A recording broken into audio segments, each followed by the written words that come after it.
Assalamu alaikum guys, kar dai kullum omelet kike yi soya kwannan ko kuma ki yi scramble egg oya biyo ni kiga wani abun daban kuma. Kun ga da farko dai na dafa kwaina, na zo na kankare shi ne ko na goge shi a abun goggoge abin nan yawwa.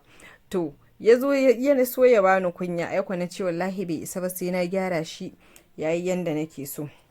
Na zo na gama, na zo garin zuba kwai danye na zo na antaya, maimakon ya danyi tauri in dan duddun shi kuma ban san ƙara fulawa da yawa, so sai kawai na bar shi haka nan dai na lallaba in gaya muku sai da na shi yanda ya kamata. Kun dai ga abin da na saka, albasa ce, sai tarugu, sai dan magi kaɗan, sai kuma fulawa, sai kuma ɗanyen kwai, sai na zo na jujjuya.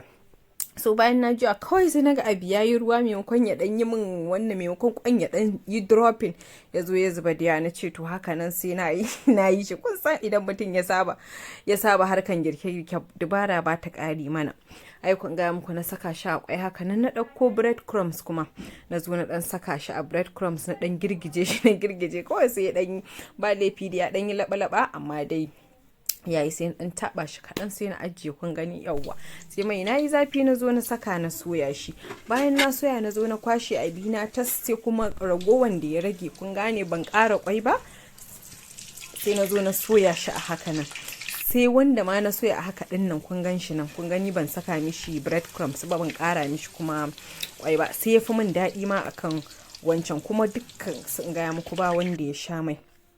Kar ku manta ku yi following ina a Instagram @safmar kitchen ko kuma a TikTok domin samun ƙayatattun girke-girke kuma sababbi masu daɗi kuma masu inganci. A dai rika caccanzawa, kun dai gani oga ya mamanta ma me ya ci ehe.